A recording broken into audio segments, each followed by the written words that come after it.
Fred E. Ruppenthal was born on June 27, 1934.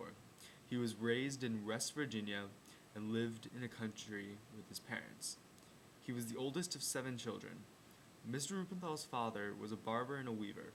When Mr. Ruppenthal reached the age of 16, he moved to Pennsylvania and then graduated from Myerstown High School, Lebanon County. After graduating, Fred E. Ruppenthal worked at the Air Force Base Depot in Middletown. At 19 years old, Mr. Ruppenthal was drafted into the military as the Korean War was just beginning. Ruppenthal saw being drafted as an advantage or an opportunity for himself. He would go into the military, and afterwards he would have an opportunity to get a college education. The federal government has to hire me back when I get out of the service. And then I can go to school. Mr. Ruppenthal took a required physical and reported in Harrisburg for an AFQT test, and then qualified for the military. He was then contracted by someone in the Air Force and told that he qualified for aviation cadets. Therefore, he went to Sampson Air Base, New York, and took another test that lasted 5 days. It tested him physically, psychologically, and an aptitude test. He passed the test and was qualified for aviation cadets. Ruppenthal was drafted into the Air Force instead of being drafted into the Army or for active duty. 15 months after initially joining the Air Force, Fred E. Ruppenthal was 21 years old, a second lieutenant and a pilot in the Air Force. Mr. Ruppenthal went into pre-flight training, along with the other 200 cadets. Within 6 weeks, all cadets go through the same training and learn how to think military.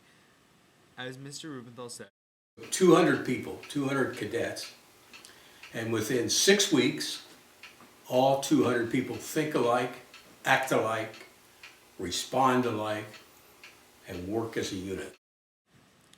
For 3 months throughout basic training, all cadets, like Ruppenthal, had academic studies that included mathematics, navigations, weather, and more for 4 hours a day, 5 days a week.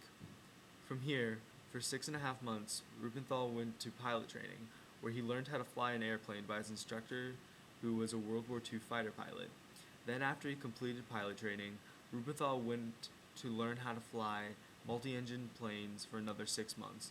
Once he completed all of his needed training, Mr. Ruppenthal graduated and earned his pilot wings, and became a second lieutenant of the U.S. Air Force. While Mr. Ruppenthal was in the Air Force, he also went to night school. Night school took much of Mr. Ruppenthal's time, and he had to put a lot of work into it. He would spend every night studying, but sometimes he was unable to attend classes because he would fly at night. However, the program was made for people who had other responsibilities, such as jobs, as Mr. Ruppenthal said. Designed for people who had jobs like I did. So In the end, Ruppenthal is glad to have put in all his hard work into his education and to have earned his degree. However, Mr. Ruppenthal faced more difficulties in adjusting to the military as well. Along with about 24 other men, Ruppenthal was woken up and expected to have a bed made, be dressed, cleaned up, and shaved, and standing at attention 15 minutes later. The men were forced to almost improvise at the beginning and to be able to be at attention on time. Meet these requirements, and they were forced to wake up an hour earlier. However, just a few weeks before, Ruppenthal had a very different schedule. Therefore, the hardest part in adjusting to his military life was to get used to the completely different rules and schedule. It was the greatest thing to teach you self-discipline. But this self-discipline he was forced to teach himself was worthwhile. Ruppenthal said, Mr. Ruppenthal believes self-discipline is a very necessary thing he needed to learn, and improved his life. Ruppenthal was fortunate to always be permanently stationed in nice places. For instance, he was stationed in Southern California at a base they had just opened, and in Cape Cod.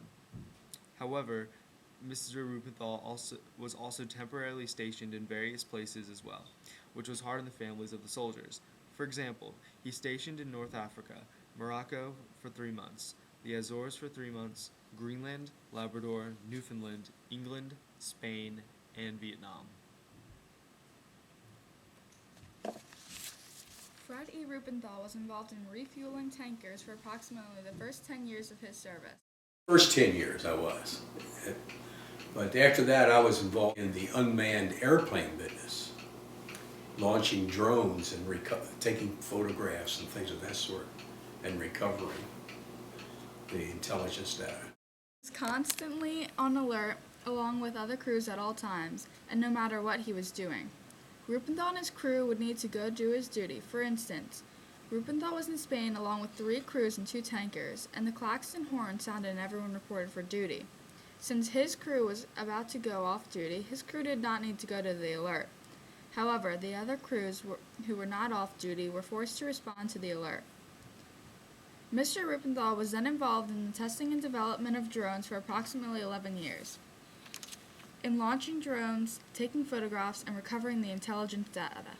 He became involved in the testing and development of drones because some of the refueling squadrons were being closed down, so he needed to change his career field.